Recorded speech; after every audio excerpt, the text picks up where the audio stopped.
தென்னாடுடைய பெரியவா போற்றி,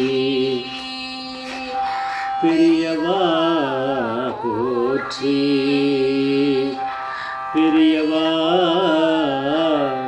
எந்நாட்டவர்க்கும் இறைவா போற்றி, இறைவா போற்றி, இறைவா சர்வஜா சர்வவியாபிமா பெரியவா சரணம், மகா பெரியவா சரணம். சர்வஜா சர்வவியாபிமா பெரியவா சரணமாய பிறப்பருக்கும் மா பெரியவா போற்றி, மாய பிறப்பருக்கும் மகா பெரியவா போற்றி. அபார கருணா சிந்தம் ஞானதம் சாந்தரூபணம் ஸ்ரீ சந்திரசேகர குரும் பிரணமாமதானம் கலியுதேவம் காஞ்சமான் யூடியூப் சேனல் பிரத்யேகம் நமது மகாபெரிய பக்தர்களுக்கு ஏற்பட்டு கொண்டிருக்கும் அனுபவங்களை ஒவ்வொரு நாளும் ஒரு அனுபவம். அதுக்கு ஒரு தலைப்பு, அனுபவத்தோட தலைப்பு பண்ணுறதையே ஒழுங்காக பண்ணுங்கிறா, பண்ணுறதையே ஒழுங்காக பண்ணுங்கிறா.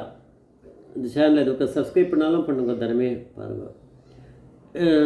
இந்த அனுபவத்தை ஸ்ரீமதி ரேவதி அனந்த நாராயணன், டாக்டர்னு சொல்லலாம், டாக்டர் ரேவதி அனந்த நாராயணன் அவள் மாபெரோட அத்தியந்த பக்தர், எம்பிபிஎஸ் டாக்டர், கைனகாலஜிஸ்ட் அவள், பிள்ளைப்பேர் அந்த மருத்துவம் அவள் பண்ணுறவா, பிரிவாளுடைய அத்தியந்த பக்தி. ஏற்கனவே நிறைய எக்ஸ்பீரியன்ஸ் அவளோட தான் நம்ம பார்த்துருக்கோம், ஒன்று ரெண்டு விட்டு போயிருக்கா, அதில் இது வருது.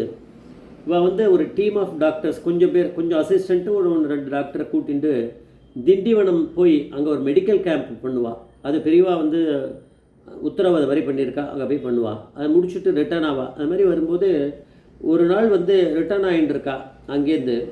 மற்ற பேர்லாம் அந்தந்த டாக்டர் அங்கங்கே போயிடுவாள், ஒருத்தர் இவன் மட்டும் வந்துட்டுருக்கா. அது எங்கன்னா கிளியனூர் அப்படின்னு திண்டிவனம் பக்கத்தில் இருக்கக்கூடிய ஒரு கிராமம், அங்கே தான் அது அந்த கேம்ப்பு, மெடிக்கல் கேம்ப்பு. அன்றைக்கி குரு பூர்ணிமா. மடத்துக்கு வந்துகிட்டே இருக்கா, அதான் மடத்துக்கு வரலாம்னு நினச்சின்னு தான் காரை ஓட்டி ட்ரைவ் பண்ணிட்டு வரா. மனசில் ஏகப்பட்ட கவலை இருந்துருக்கு. இன்றைக்கின்னு பார்த்து விடிகாத்தாலேருந்து கிளம்பி நம்ம பாட்டுக்கு நேராக அந்த ஊருக்கு போயிட்டோம், கேம்புக்குன்னு போயிட்டோம். ஒரு மடி கிடையாது, ஆச்சாரம் எதுவும் இல்லை. எல்லாரையும், ஏன்னா பேஷண்ட்ஸ்லாம் போய் தொடணுமே, எல்லாரையும் தொடரணும், இது பண்ணியிருக்கோம், தீட்டு எல்லாமே ஒரே இதுவாக இருக்குது. என்னென்ன உண்டோ எல்லாமே ஒரு இதுவும் நம்மக்கிட்ட இருக்குது. நம்ம இவ்வளோ சுத்தமாகவே இல்லை, மடியும் கிடையாது, ஒரு பூஜை கூட பண்ணல, ஒரு அர்ச்சனை பண்ணல, ஒரு நாமத்தை, பகவான் நாமத்தை வாயால் சொல்லலை. இவ்வளவு பிரச்சனை இருக்குது. இன்றைக்கி குரு பூர்ணிமாவை வேறு இருக்குது இன்றைக்கி அப்படின்னு மனசில் எல்லாம் ஏகப்பட்ட கவலையோட காஞ்சி மடத்தை பார்த்து போயின்ட்டுருக்கு காரு. மடத்தில் அன்றைக்கி வெளியில் பார்த்தான்னா எல்லோரும் போயிட்டே இருக்கா வெளியில்.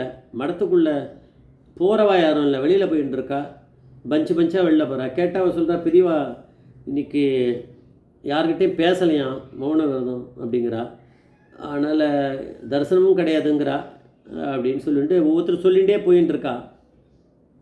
ரேவதிக்கு, டாக்டர் ரேவதி அனந்த நாராயணனுக்கு பெரிய கவலையாகிடுது. ஒன்று, இந்த மாதிரி ஏற்கனவே நிறைய நம்ம மடி ஆச்சாரம் இல்லாமல் வந்துட்டுருக்கோம். இவ்வளோ இதுவாக கார்த்தால் குளிச்சுட்டு வீட்டிலேருந்து போனது தான் அவர் கிரகத்துலேருந்து அந்த இடத்துக்கு. அதுக்கப்புறம் இப்படி எல்லாம் இது ஒரே தீட்டாக இருக்குது. இப்படி வந்துட்டுருக்கோமே, இன்றைக்கி ரொம்ப குரு பூர்ணிமான்றது எப்படி ஒரு பெரிய விசேஷமான ஒரு நாள், அன்றைக்கி போய் இப்படி ஆயின்ட்டுருக்கேன்னு நினச்சிட்டு வந்தவாளுக்கு இது அடுத்த ஒரு அடியாக இருக்குது. பெரியவா யார்கிட்டையும் பேச மாட்டேங்கிறா, கிடையாது தரிசனம்னு சொல்லிகிட்டே போயிட்டே இருக்கா. இவா உள்ளே வந்தா. உள்ளே வரும்போது பெரியவா கொஞ்சம் உள்ளே போயிட்டா போல இருக்குது. ஒரு ஸ்க்ரீன் ஒன்று போட்டிருக்கு, அங்கே இருக்கா பெரியவா, உள்ளுக்குள்ளே இருக்கான்னு தோன்றது. இவன் அங்கே நிற்கிறா. வெளில வரவெல்லாம் தலையை தொங்க போட்டுட்டு வரா. என்னடா இது இப்படி ஆகிடுது, நம்மளுக்கு இன்றைக்கி தரிசனம் கிடைக்கலையேன்னு. அதனால் அப்பயே கொஞ்சம் அப்செட் ஆகிடுது டாக்டர் ரேவதிக்கு. ஒரு சிஷ்யர் அங்கே இருந்தார். அவர் அங்கே இருக்க கொஞ்சம் பேர் வெளியில் துரத்துனமே, அதனால் பெரியவா அப்படின்னு சொல்லி உறக்க பேசுகிறார் அவர். இன்றைக்கி பெரியவா மௌனம், யாருக்கும் தரிசனம் கிடையாது, எல்லோரும் சந்திரமௌலீஸ்வரர் தரிசனம் பண்ணிட்டு கிளம்புங்க அப்படிங்கிறார். யாரும் வீட்டுக்கு போங்கன்னு சொல்லக்கூடாது, அதெல்லாம் வேறு இன்ஸ்ட்ரக்ஷன் வேறு இருக்குது அவளுக்கெல்லாம். சந்திரமௌலீஸ்வரர் தரிசனம் பண்ணிட்டு வீட்டுக்கு கிளம்புங்க அப்படின்னு. அப்படின்னு சொல்லிட்டு இருக்கா. இப்போ இந்த டாக்டர் ரேவதியும் உள்ளே நுழையிறா. இப்படி இருக்குது, மனசுக்குள்ளே ஏகப்பட்ட கவலையாக இருக்குது. ஆனால் பெரியவா சொன்ன அந்த ஒரு சர்வீஸ், சோஷியல் சர்வீஸ்னு எடுத்துக்கலாம். பணமே இல்லாமல் அவகிட்ட கலெக்ட் எதுவும் பண்ணாமல் மெடிசன்ஸும் தான் கொடுக்கணும். டீம் ஆஃப் டாக்டர்ஸ் கொஞ்சம் பேரை வச்சுட்டு நடத்துகிறான். அந்த இடத்துக்கு போய் எல்லாருக்கும் இந்த ஒவ்வொருத்தரும் ஒரு வியாதி சொல்லுவா, எல்லாத்துக்கும் பண்ணிட்டு வரணும். கண்டினியூட்டி 2 வாரம் 1 நாள் அந்த ஒரு நாள் போனோமே, அது போயிட்டு வந்துட்டுருக்கா. அன்றைக்கின்னு பார்த்தா அது அப்படி ஆகிடுது. இந்த மாதிரி ஒரு முக்கியமான நாளாக இருக்குது. ஸோ என்ன பண்ணுறதுன்னு தெரியல. யோசிச்சுட்டு இருக்கும்போது இவ கிளம்பல, அங்கேயே தான் இருக்கா, மனசுக்குள்ளே கவலையோடு இருக்கா. அப்போது பெரியவா இருக்க இடத்துல வெளியில் நின்றுட்டுருக்க சிஷ்யர்கிட்ட ஏதோ சொல்லியிருக்கார் போல இருக்குது. ஸ்க்ரீனை லேசாக திறந்து எதாவது சொன்னாரா இன்னும் தெரியாது. அவர் காதில் ஏதோ அவருக்கு விழுந்திருக்கு. ஸ்க்ரீன் லேசாக திறந்தது. பெரியவா என்ன சொன்னான்னு இவளுக்கு டாக்டருக்கு தெரியாது, ஆனால் ஏதோ சொல்லியிருக்கார். அப்போ பெரியவா அப்போ இன்னும் கொஞ்சம் ஸ்க்ரீன் திறந்தது. பெரியவா கையை தூக்கி இப்படி அனுகிரகம் பண்ணார் ரேவதியை. நல்லா தெரிஞ்சுது, சிரிச்சுட்டே அனுகிரகம் பண்ணுறாரு.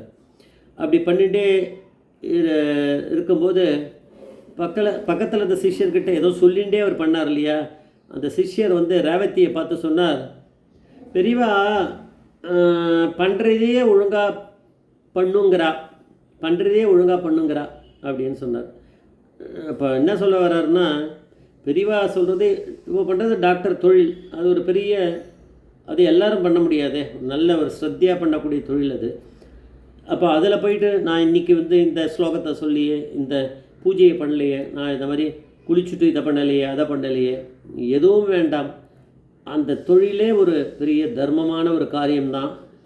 அந்த பூஜைக்கு மேலே இருக்கக்கூடிய ஒரு இதுதான், அது விஷயம்தான். அதை பண்ணியிருந்தால் போகிறோம் அப்படின்னு பெரியவா நிறைய அனுபவங்களில் சொல்லியிருக்கா நிறைய பேருக்கு, டாக்டர்களுக்கு. அது பெரிய தொழில் அது அப்படின்னு. அதனால் பெரியவா அதை தான் சொல்கிறா போல இருக்குது. அதை இவர் காதில் போட்டிருக்காரு. அவர் சிஷ்யர்கிட்ட, சிஷ்யர் இங்கே உறக்க சொல்கிறார். ஒரு பெரியவா சொல்கிறா, பண்ணுறதே ஒழுங்காக பண்ணுங்கிறா அப்படின்னு சொன்னதை இவள் புரிஞ்சுட்டா. தனக்காக அதை விட வசதியான தொழில் வேறு எதுவும் கிடையாது. அதனால் இது புரிஞ்சுடுத்து. மெசேஜ் டாக்டர் ரேவதிக்கு கொடுத்ததுன்னு அங்கேருந்து ஒரு கும்பிடு போட்டுட்டு கிளம்பி போயிட்டே இருந்தான். இந்த பெரியவாக்கு எப்படி தெரியும்னா, பெரியவா பரமேஸ்வரன் இல்லையா, அதனால் இவன் மனசில் இருக்க குழப்பத்துக்கு ஒரு தீர்வை கொடுத்துட்டார். ஜெய் ஜெய்சங்கர் ஹரிசங்கர் மகாபிரிவ பாதமேச்சரன், மகாபிரிவ பாதமேச்சரன்.